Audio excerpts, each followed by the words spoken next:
Halo teman-teman kos-kosan, gimana kabar kalian? Baik-baik saja kan? Karena Jujutsu Kaisen minggu ini libur, dan karena di chapter kemarin Sukuna berniat memasak gojo, di mana dia akan menguliti sisi ikan gojo yang kemungkinan adalah teknik infinity-nya. Di video kali ini Abdikos akan membahas teori menarik mengenai kekuatan tempur Sukuna yang sebenarnya berhubungan dengan dunia kuliner. Sebenarnya bukan murni kekuatan tempur, tapi segala hal yang melekat pada Sukuna sebenarnya berhubungan dengan kuliner. Tapi supaya lebih mudah, Abdikos sebut saja kekuatan tempur. Jadi Sukuna ini sebenarnya adalah chef berkedok roh kutukan. Yap, kok bisa kekuatan tempur Sukuna berhubungan dengan kuliner? Ada 10 alasan teori yang menjelaskan hal tersebut. Yuk langsung aja kita check it bro. Alasan pertama, hobi makan. Buat yang tidak tahu, hobi Ryomen Sukuna adalah memakan daging manusia, baik dengan cara dimakan mentah atau dengan cara dimasak, di mana Uraume sering membantu Sukuna untuk memasakkan daging manusia. Nah, dari sini kita tahu kalau Sukuna itu punya bakat di bidang kuliner dengan hobi makannya. Ya, meskipun kulinernya tidak wajar, yaitu daging manusia. Alasan kedua, dismantle adalah teknik pencacah. Sukuna punya 2 teknik penebas, salah satunya adalah dismantle. Hanya karena Sukuna menggunakan dismantle untuk benda mati di domain expansion, banyak yang salah memahami kalau pengertian dismantle adalah teknik untuk menebas bangunan atau benda mati. Padahal dismantle juga bisa digunakan untuk menebas makhluk hidup atau roh kutukan. Karena pengertian asli dismantle sendiri adalah teknik penebas dasar Sukuna. Jadi ketika Sukuna asal nebas, maka yang dia keluarkan adalah dismantle. Kalau dalam istilah kuliner, dismantle ini adalah teknik mencacah. Karena memang mencacah tidak butuh banyak teknik khusus, cukup pisau yang sangat tajam lalu iriskan secara asal-asalan pada bahan masakan. Yap, Sukuna bisa menggunakan dismantle untuk mencacah kurban yang akan dia jadikan daging lembut, seperti membuat daging burger atau daging cincang. Alasan ketiga, cleave adalah teknik memotong. Berbeda dengan dismantle, cleave adalah teknik terusan yang biasa digunakan Sukuna untuk memotong benda yang mempunyai energi kutukan. Jadi cleave bisa disesuaikan dengan seberapa kuat benda yang akan dipotong Sukuna. Sama seperti dismantle, meski cleave khusus untuk benda dengan energi kutukan, tapi bukan berarti cleave tidak bisa digunakan untuk benda mati, karena Sukuna pernah menggunakan cleave spider stride untuk menghancurkan tanah tempat Yuji dan Maki berpijak. Jadi pengertian cleave yang sebenarnya adalah memotong. Nah, dalam dunia kuliner, memotong sendiri ada banyak versi. Ada potongan rapi timun yang dinamakan slice, ada juga potongan rapi ikan yang dinamakan fillet. Jadi dengan teknik cleave, Sukuna bisa memasak musuhnya sesuai ukuran. Jika ingin lalapan manusia, Sukuna bisa menggunakan cleave yang versi slice. Tapi jika ingin sashimi, Sukuna bisa menggunakan cleave yang versi fillet. Tentu saja masih banyak versi dari teknik cleave. Alasan 4, flame adalah teknik membakar. Banyak sekali makanan yang dimasak menggunakan api alias dipanaskan, dan Sukuna juga punya teknik tersebut, yaitu teknik flame alias teknik api raja kutukan, di mana Sukuna bisa membakar objek sesuai dengan kekuatan mereka. Untuk roh kutukan seperti Jogo atau Shikigami terkuat Mahoraga, Sukuna harus membakarnya dengan api super besar dan panas. Kalau di kuliner, mungkin Sukuna menggunakan kompor jos. Namun untuk objek biasa, mungkin Sukuna hanya butuh api biasa. Yap, Sukuna bisa menggunakan teknik api untuk memasak atau memanaskan daging yang habis dia cincang. Ini sangat penting kalau Sukuna pengen kulineran sate daging manusia atau mungkin sei daging manusia.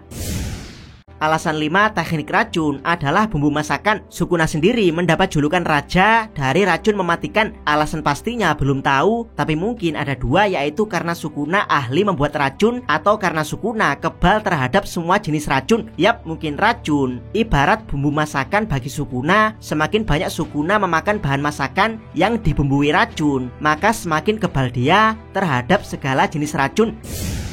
Alasan ke-6, tubuh Sukuna adalah dapur. Yap, entah teman-teman sadari atau tidak, kalau tubuh Sukuna bisa menampung lebih dari 1 teknik kutukan. Yang itu artinya tubuh Sukuna berfungsi layaknya dapur, yaitu bisa digunakan untuk menyimpan alat-alat memasak seperti pisau cacah dismantle, pisau potong cleave, dan kompor api raja kutukan, atau mungkin racun bumbu-bumbu dapur. Dan mungkin saja dari tubuh Sukuna kita akan melihat lebih banyak lagi alat-alat kuliner yang lain. Ada teori di luar sana yang mengatakan kalau tato Sukuna adalah tanda untuk memanggil alat-alat yang akan digunakan Sukuna untuk kulineran. Seperti tanda tato kota ini digunakan untuk memanggil kompor api raja kutukan.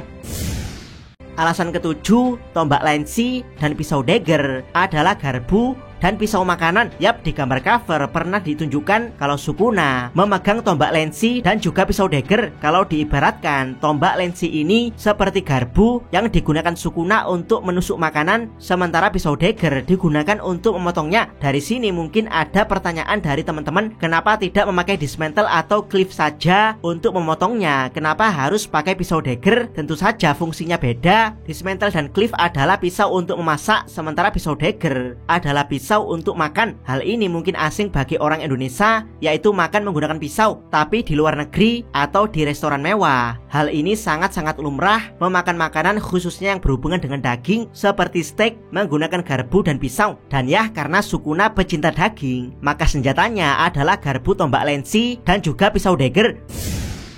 Alasan ke-8, mulut besar Sukuna untuk memakan. Wujud Sukuna asli di era Heian mempunyai mulut besar di perutnya, di mana mulut adalah bagian terpenting untuk menikmati kuliner. Kita sendiri masih belum tahu apa fungsi mulut Sukuna ini, namun kemungkinan mulut ini untuk menyantap daging manusia, baik itu yang sudah dimasak ataupun yang akan dimakan Sukuna secara mentah. Alasan ke-9, Uraume adalah kulkas dan juga asisten kuliner. Entah ini kebetulan atau tidak, Sukuna punya asisten setia yaitu Uraume yang punya teknik kutukan es. Yap, kalau di istilah kuliner, mungkin Uraume ini bisa kita ibaratkan sebagai kulkas atau freezer untuk mengawetkan makanan. Dan ini sudah terbukti di mana Uraume mampu mengawetkan inti dari roh kutukan sehingga mencegahnya untuk menguap. Selain berfungsi sebagai freezer, Uraume adalah asisten kuliner yang sangat-sangat setia. Teman-teman yang pernah lihat film The Menu atau Hunger pasti paham kalau asisten kuliner sangat-sangat nurut kepada chefnya, di mana Uraume juga terlihat sangat penurut pada chef Sukuna. Meski menurut, tapi asisten chef sebenarnya juga punya keterampilan luar biasa dalam menyajikan makanan. Dan ini terbukti dari bagaimana Uraume membekukan inti roh kutukan, lalu membeteti bangkainya dan mengayaknya untuk mengambil cairan perendam terkutuk yang digunakan untuk mandi Sukuna. Dari sini bisa kita lihat kalau Uraume adalah asisten kuliner yang sangat-sangat terampil. Bahkan Kenjaku tertarik untuk melihat bagaimana Uraume menyiapkan ritual bath.